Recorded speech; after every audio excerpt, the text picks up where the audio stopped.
Hola, ¿cómo están? Buenas tardes a todos y todas. Damos por inicio la clase grabada número 1 de la asignatura Historia y Política de la Educación Argentina en tiempos de pandemia global del profesorado en informática del Instituto Dr. Facundo Subiría de la ciudad de Salta. La idea de la clase de hoy es un poco avanzar con las políticas educativas que se fueron desarrollando sobre todo a finales del siglo XIX. Recordemos que en las clases anteriores habíamos abordado las políticas educativas, cómo era la educación, cuáles eran las finalidades y funcionalidades de la educación en sociedades de finales del siglo XVIII y principios del siglo XIX. Como recordarán ustedes, nos encontramos ante una educación que no estaba al alcance de la mayoría de la población. Hay un grupo reducido que es que puede acceder de alguna manera a la educación en el periodo virreinal.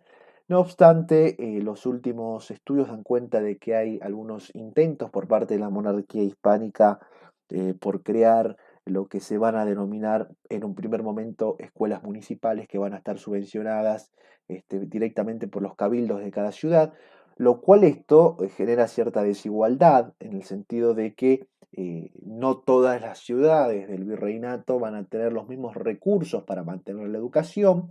Esas escuelas municipales que van a depender del cabildo son escuelas que son subvencionadas por los cabildos con un ingreso que se llama ramos especiales.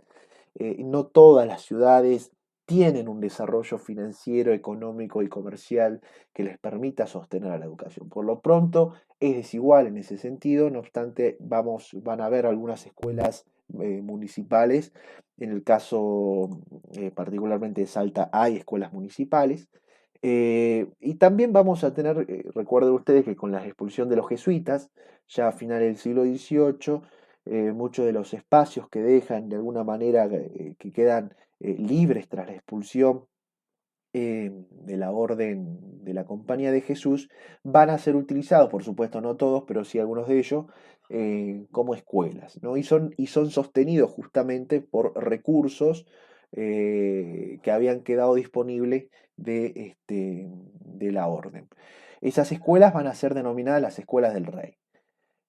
A lo largo del siglo XIX, una vez que se produce la crisis, implosión y fragmentación de esa monarquía hispánica en múltiples estados que se van a ir constituyendo a lo largo y ancho de el enorme territorio de América Latina, la educación también va a jugar un rol importante. Recuerden que en el caso del Río de la Plata, Belgrano tiene ideas bastante interesantes y novedosos para el periodo, si bien hay algunos cambios en los contenidos de la educación, perdón, si bien van a haber algunas continuidades en los contenidos de la educación, eh,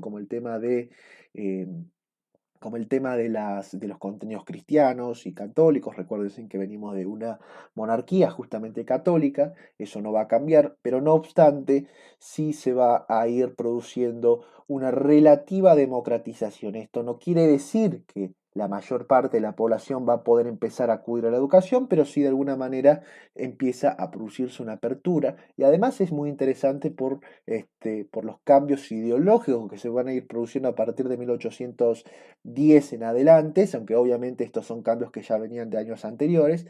No obstante, la revolución significa un punto de inflexión en las ideas que también van a llegar a la educación, y esto tiene que ver cómo se le empieza de alguna manera a enseñar derecho a las personas, a los estudiantes que iban a las escuelas que empiezan a ser inauguradas tras la revolución. Un derecho que tiene que ver muy influido por las ideas de la Revolución Francesa. Recuerden ustedes que la Revolución Francesa se había producido allá por 1789 y que por primera vez en la historia de la humanidad empezamos a hablar de la igualdad. La igualdad como un valor, no solamente es necesaria la igualdad para poder convivir en sociedad mejor, sino además a partir de la Revolución Francesa la igualdad, la libertad y la fraternidad se van a constituir en valores de la sociedad moderna. claro está que eso implícita o explícitamente va a llegar a la educación eh, del Río de la Plata. Vamos a tener también en la primera mitad del siglo XIX la fundación de las primeras universidades. Rivadavia, en Buenos Aires, va a crear lo que es la Universidad de Buenos Aires, actualmente la UBA. Vamos a tener en funcionamiento la Universidad de Córdoba, que si bien no va a cambiar mucho la estructura, ¿no? Es una estructura, un modelo universitario que venía de la época colonial y que va a mantenerse vigente al menos hasta inicios del siglo XX. Miren ustedes, recién con la reforma universitaria, que es la llama de la reforma a nivel latinoamericano, ocurrió en Córdoba ya por 1918, recién de alguna manera en 1918 se va a empezar a cambiar algunos modelos, tanto de contenidos como así también de funcionamientos al interior de esa universidad. Eh, por lo pronto, a nivel del virreinato, bueno, de lo que ya era antes el virreinato, porque ya hemos pasado la revolución, también está la Universidad de Chuquisaca, que es otro centro importante de poder, perdón, de estudios universitarios académicos. Hijos fundamentalmente de personas que formaban parte de la élite del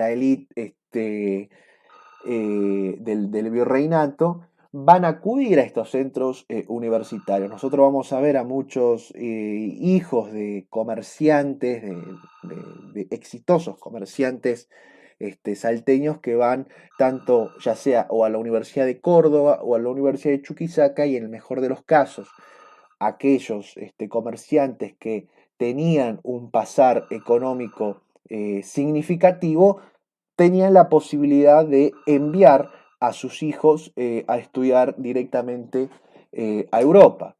En ese sentido, no todas las personas pueden acudir a estudiar a Europa, por supuesto.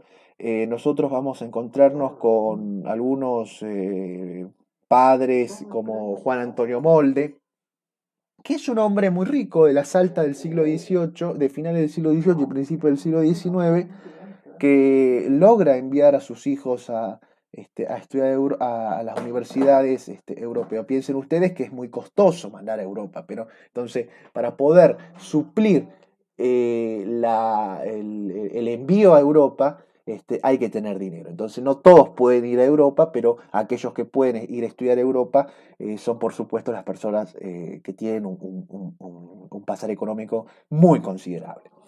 Eh, en la segunda mitad del siglo XIX, que es el periodo en el cual yo quiero detenerme en esta clase, hay cambios realmente trascendentales radicales. Recuerden ustedes que una de las características por ahí que pasa por datos, si se le quiere llamar hasta para reírse, no me sale ahora la palabra, que tiene que ver con las cotidianidades de ese tipo de educación, que era el tema del disciplinamiento no solamente en las notas, sino también el disciplinamiento físico.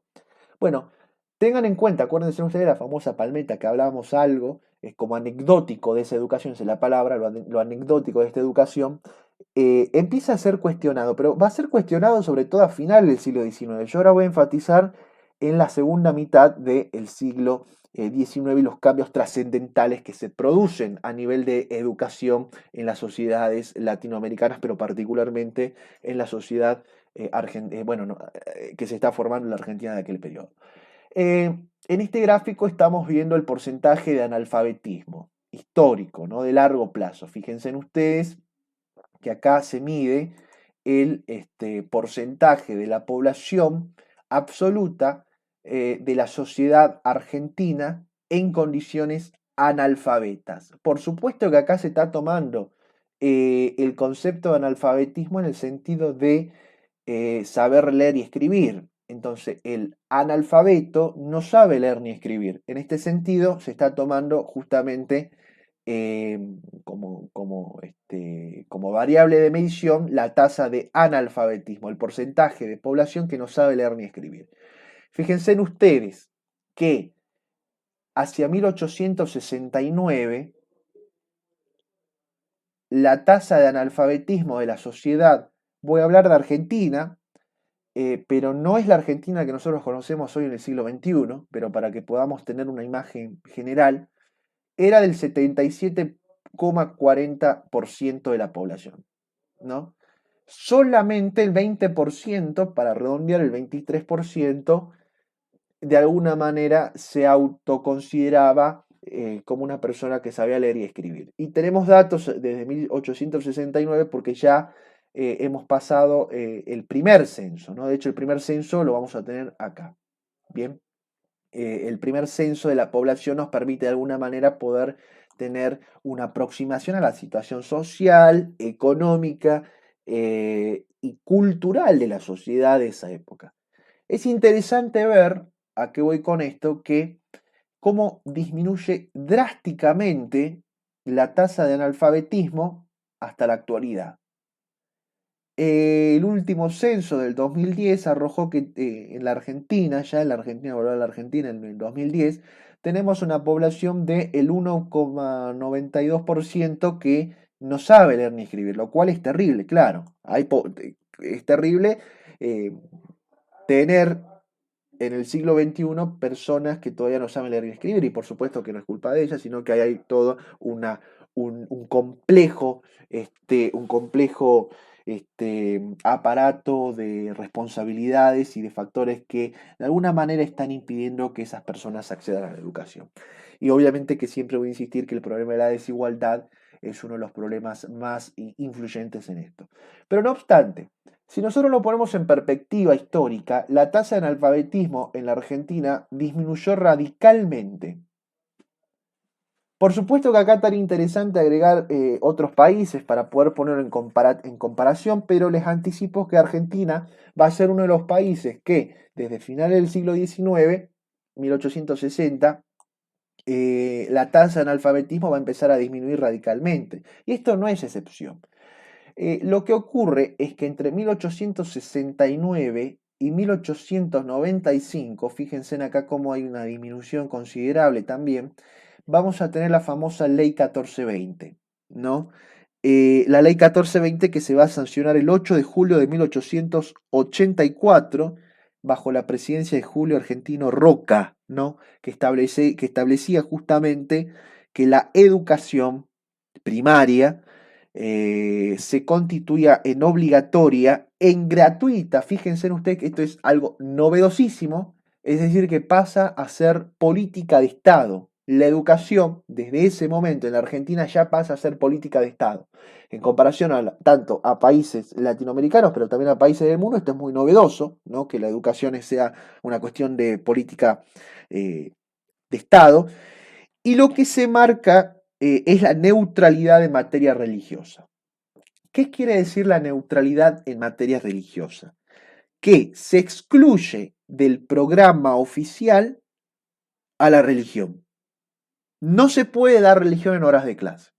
La 1420 establece eso, ¿no? Por supuesto que acá se va a armar un gran conflicto con la iglesia. Piensen ustedes que la iglesia había monopolizado de alguna manera la educación hasta esa época, ¿no? Entonces, que la educación pase a constituirse en una política estatal, eso va a generar un conflicto con las órdenes religiosas que hasta ese momento lo habían monopolizado. Pero la 1420 entonces excluye del programa oficial de la educación. Se podría dar religión, pero fuera de los horarios oficiales de clase. No es obligatorio, para hacerlo más sencillo. Pero no es casualidad, queridos y queridas estudiantes, que lleguemos a la ley 1420. Para poder comprender para poder comprender justamente el tratado de la ley 1420, es necesario ponernos en contexto. Acuérdense en ustedes que nosotros decíamos que esta materia lo que va a estudiar eh, es justamente la cuestión de cuál es el papel que tiene la educación o cómo la educación, y esto anótenlo y vuelvan a revisarlo constantemente, cómo la educación acompaña o es una herramienta para el proyecto global de sociedad que se desea constituir. Repito, entonces, no es casualidad que la 1420 se sancione allá por 1884. Algo está pasando en ese momento que de alguna manera se necesita que gran parte de la población argentina se eduque en cuestiones básicas y se la hace obligatoria, ¿no? Estamos en el contexto de consolidación del Estado Nacional Argentino.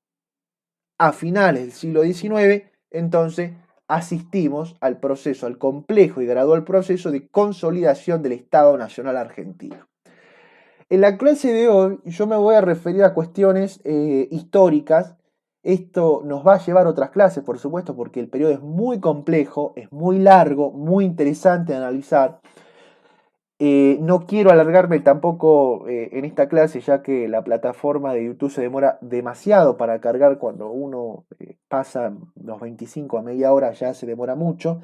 Entonces la clase de este tema que corresponde a la unidad 1 del programa y que tiene que ver con el rol de la educación a finales del siglo XIX, lo vamos a dividir en diferentes clases. En esta oportunidad yo me voy a referir simplemente al contexto histórico de donde se va a gestar la ley 1420. Vamos a ver qué está pasando en esa sociedad, ¿no? Si dijimos, perdón, voy a tomar un mate. Dijimos entonces que la educación acompaña el proceso global de sociedad que se desea constituir. La idea de la clase es ver qué sociedad se está desarrollando o se está deseando constituir en ese momento. Y anticipábamos entonces que estamos en la consolidación del Estado Nacional Argentino. Y acá se desprende una idea importante o interesante. La idea de nación. La idea de nación. La nación, y acá me voy a referir a dos historiadores que a mí me parecen muy interesantes, que es, uno es Benedict Anderson y otro que creo que acá no lo coloqué, que es el célebre Eric Hobsbawm, historiador marxista británico. La nación es inventada. A ver, esto hablábamos algo en las primeras clases cuando presentábamos. No quiero avanzar mucho porque yo creo que este es un tema que merece el debate. Y a mí me encanta debatir. La nación, la nación, hay que crearla. Hay que crear esta nación. Y lo peor de todo, o para mala suerte del grupo dominante de finales del siglo XIX, es que ese territorio argentino está constituido por una población enormemente diversa. Repito, es un territorio que se constituye de una población muy diversa, muy heterogénea. La gran pregunta es cómo homogenizar de alguna manera a una población tan diversa y que lo sigue siendo claro. ¿Cómo hacer para que una persona que habita en La Quiaca y una persona que habita en el sur de Buenos Aires o en el límite con Patagonia se sienta parte de la Argentina? ¿Cómo hacer de alguna manera para eh, empezar a resquebrajear la pertenencia local? Repito esto. ¿Se acuerdan ustedes que nosotros nos preguntábamos sobre la idea de la patria, la pertenencia? Bueno, por mucho tiempo, hasta este momento, la pertenencia de las personas pasaba no por un país, no por un país, sino más bien pasaba por su comarca, lo más inmediato. La pertenencia era el lugar donde nacía, se desarrollaba. Bueno, en la época de la colonia era otra cosa. La pertenencia era la monarquía, acuérdense de eso, era un espectro macro, muy grande. La pertenencia era la monarquía. Ahora, después se constituye particularmente en el lugar donde uno reside. Ahora, el gran desafío que tenían estos actores que están llevando a cabo lo que Nicolás Oxlack, ahora me voy a referir a eso, que es el proceso de estatidad, cómo se va consolidando el Estado Nacional Argentino, era crear una pertenencia nacional a un Estado argentino, ¿no? Y sobre todo, el gran desafío era ante una población tan diversa como la que estaba afincada en este vasto territorio. Entonces nosotros vamos a partir de la definición justamente de Benedict Anderson de 1985 de entender a la nación como una construcción social. La nación se construye, queridos y queridas, es una comunidad imaginada. Entonces, ese proceso de construcción del Estado Nacional y de la nación argentina empieza a finales del siglo XIX. No es casualidad de los actos. No es casualidad. Acá se va afianzando mucho de los elementos que van a continuar vigente hasta el siglo XXI, ¿no? Bien, entonces, superada primero las guerras por la independencia, luego los conflictos ideológicos entre las ideas unitarias, federales, llegamos a 1852 ante la batalla de Caseros, donde es derrocado Juan Manuel de Rosas.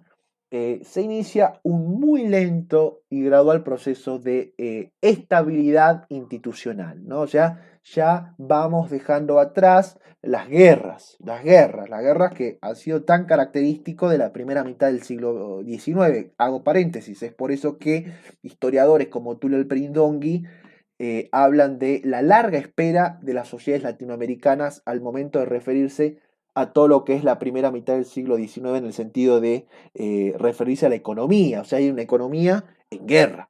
Claro que esto hay que verlo por regiones. La región más afectada es la región, nuestra región, la región del norte.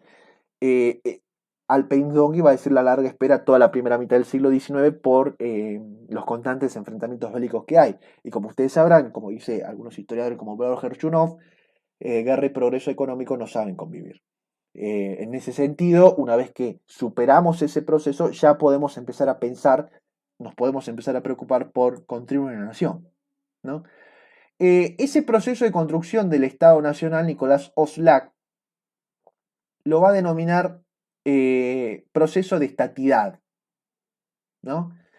Es llevado a cabo por un grupo, el grupo, digamos, gobernante de aquel momento, la élite gobernante de aquel momento, que es la generación del 80, o así se la conoce como la generación del 80, un debate historiográfico ahí que yo ahora no voy a, no vale la pena detenernos porque es un poco muy complejo, pero sí lo que podemos decir que esta generación del 80 es una generación ilustrada. Muchos de ellos habían formado parte de la antigua generación del 37, que son a qué se denominan acá generaciones, a grupos, ¿no? A grupos.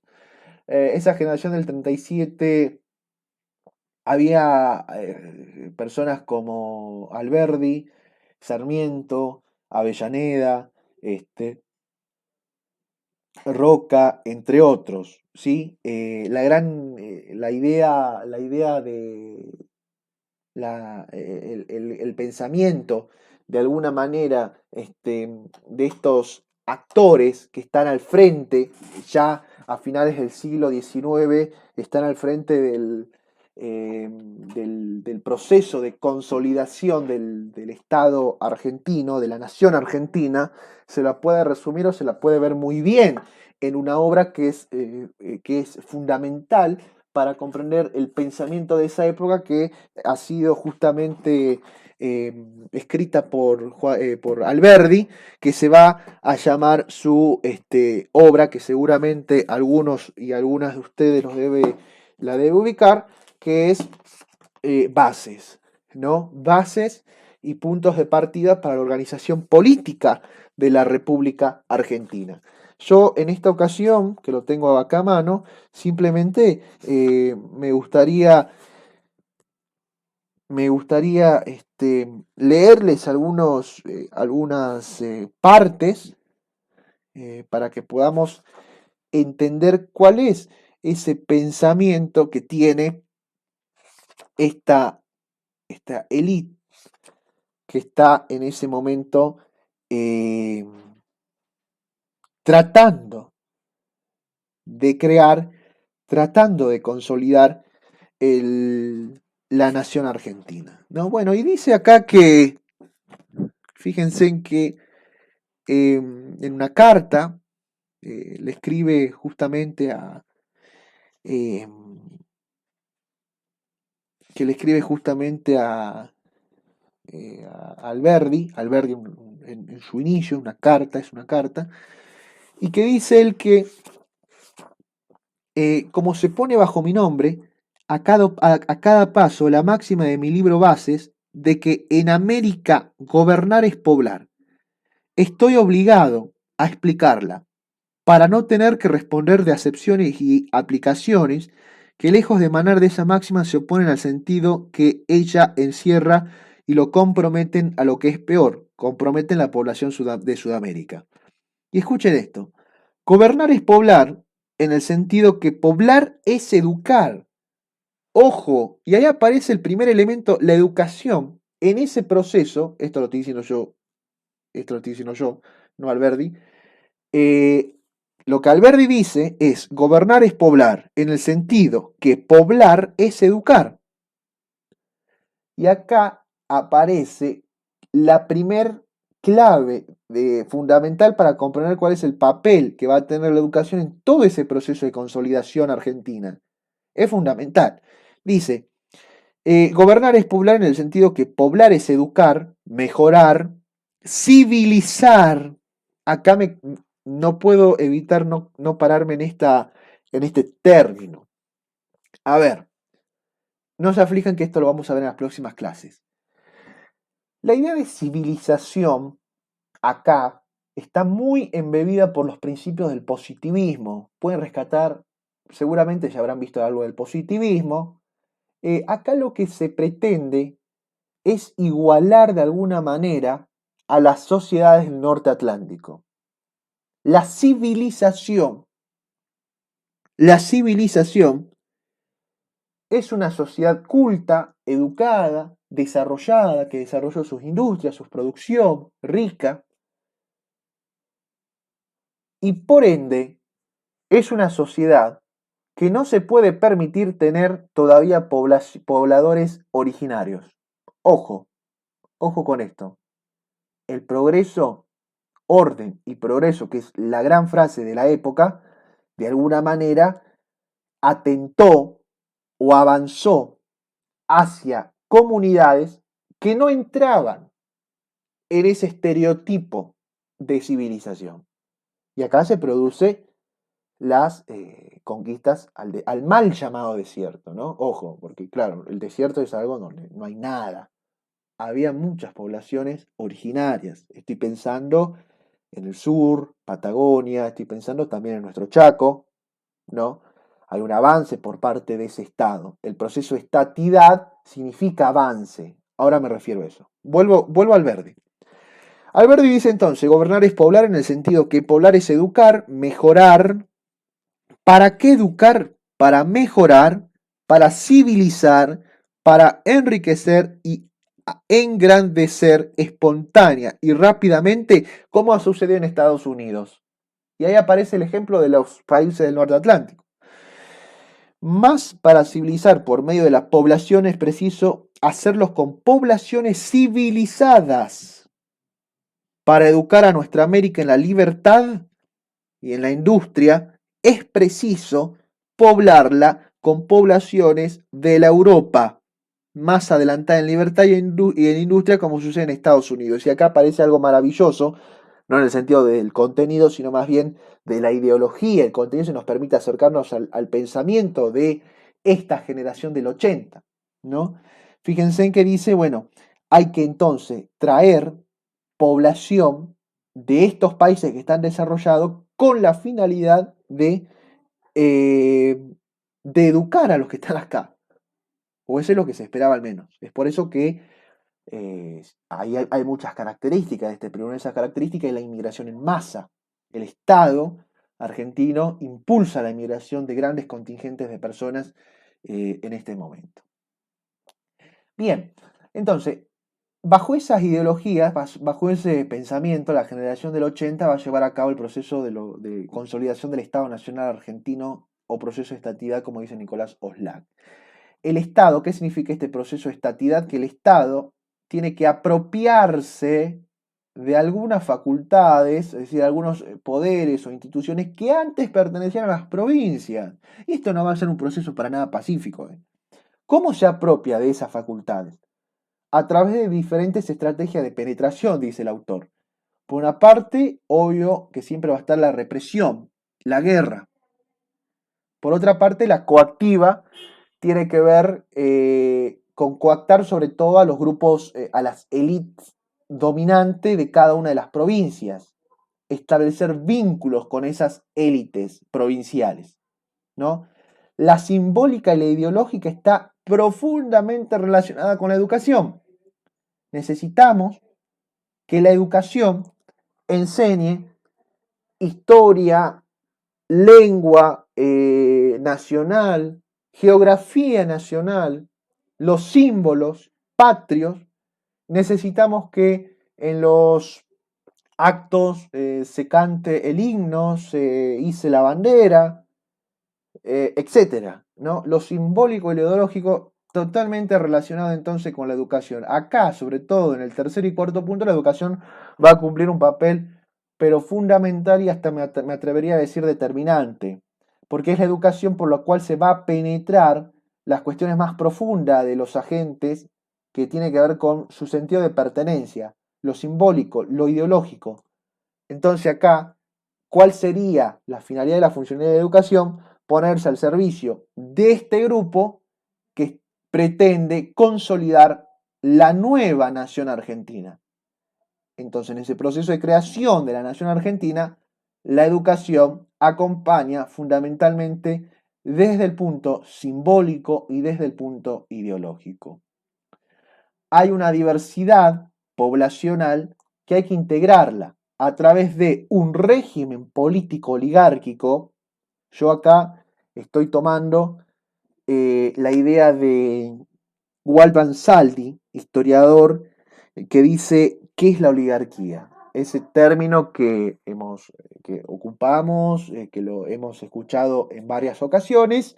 Bueno, para Ansaldi la oligarquía no es una clase política. No hay que decir esta clase política es oligárquica, según su mirada. En esta época, obvio. Lo que se está refiriendo Waldo Ansaldi cuando habla de oligarquía es un régimen político. Es un régimen político. ¿Sí? Ahora voy a describir cómo es el régimen político, oligárquico. Y una política económica liberal. Porque en términos económicos, finales del siglo XIX, si hay algo que caracteriza a finales del siglo XIX es un crecimiento económico considerable. La famosa Argentina agroexportadora, la Argentina indiscutiblemente se constituye en el granero del mundo. Eh, obvio, esto lo recuerdan ustedes que esto lo vimos en Latinoamericana. Esto es un proceso de crecimiento muy desigual. La región en la cual va a estar concentrada el crecimiento económico basado en la exportación de recursos primarios es fundamentalmente en la región de La Pampa, pero indiscutiblemente atraviesa un periodo de crecimiento que se lo va a ver sobre todo en variables macroeconómicas como el PIB per cápita. La Argentina en términos de desempeño PIB per cápita en este periodo alcanza a países como Australia, Alemania, e incluso en un momento determinado, sobre todo en la Primera Guerra Mundial, supera a países como los Estados Unidos. O sea, la Argentina, todo parecía indicar que en este periodo, en términos económicos, a fines del 19 y principio del 20, la Argentina iba a ingresar al grupo de los países desarrollados. Es de ahí que no ingresa, por supuesto, una de las gran preguntas de la historia económica es ¿a qué se debió el fracaso argentino? ¿O por qué Argentina no logró mantener ese desempeño económico? Bien, entonces, basado en un régimen político oligárquico, una política económica liberal, que tiene como resultado un desempeño económico muy positivo, aunque desigual, este régimen oligárquico se basa en una república abierta. Atención con esto. ¿Qué quiere decir la república abierta? Es restrictiva en lo político. ¿Esto qué quiere decir? Que hay una minoría, y acá hay un autor que lo vamos a leer, que él escribió sobre la generación del 80, que es justamente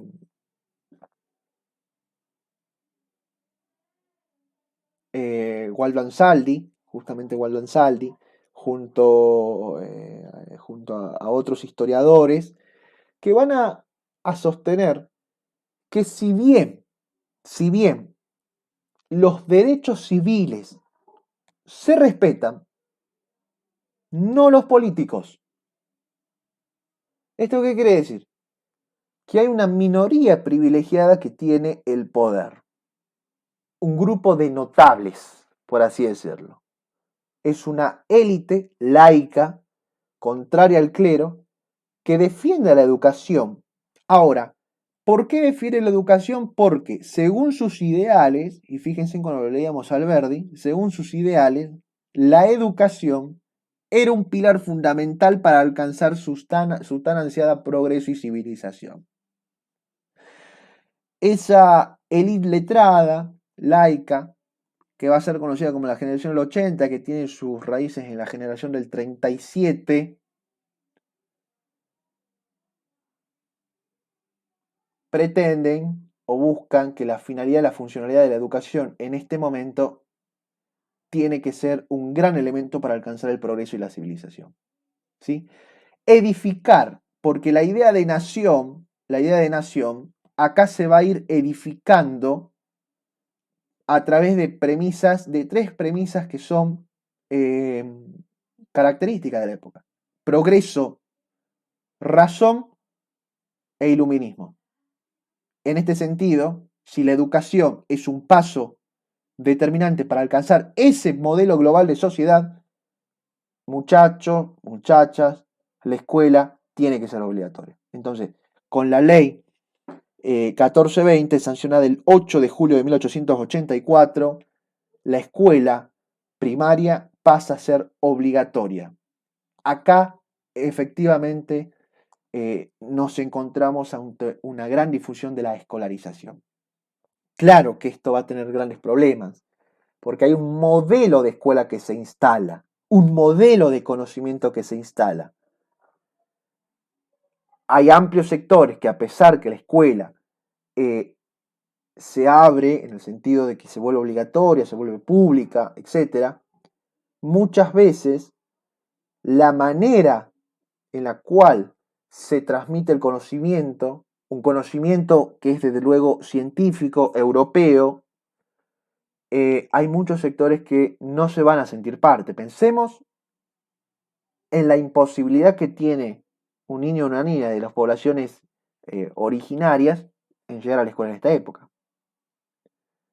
Una, que no hablaban el castellano, y acuérdense que el castellano se constituye en un contenido prioritario de esa educación, y otra, bueno, que su mirada del mundo era diferente, ¿no? Entonces, pero el proceso de estatidad, si algo tiene el proceso de estatidad, es, es justamente esta idea de homogenizar esa población. De homogenizar esa población. Bien. Pero entonces, ¿qué papel ocupa la escuela? Y esto que yo le decía, ¿no? Y con esto voy a llegar hasta acá y después voy a avanzar en las próximas clases porque merece detenernos en algunos elementos. Entonces, la educación tiene como principal objetivo la formación de una conciencia nacional, ¿sí? Bajo dos premisas, que es la ciencia y el progreso. Como decía, busca homogenizar una población históricamente diversa y heterogénea, ¿no? Esto lleva mucho debate hasta que se celebra acá en la Argentina el primer congreso pedagógico, y el resultado directo de ese congreso pedagógico, el congreso pedagógico es en 1882, ¿no? Y el resultado directo de ese congreso pedagógico es finalmente la ley 1420. En ese congreso pedagógico se va a debatir qué tipo de nación se quiere formar. Y dependiendo de qué tipo de nación se quiere formar, se va a debatir cuál va a ser el rol de la educación. Hay que crear ciudadanos, y no digo ciudadanas, digo ciudadanos, porque el ciudadano, o la idea de ciudadano que hay en este momento, es el varón. Y la escuela, entonces, va a tener un rol fundamental para crear ciudadanos, porque tiene que crear la identidad nacional. Y al crear la identidad nacional, está legitimando el Estado nacional. Y al legitimar el Estado nacional, está legitimando al grupo del poder político que está en ese momento llevando a cabo el proceso de consolidación, que es la denominada generación del 80. Seguimos la próxima clase. Gracias y que tengan buenas tardes.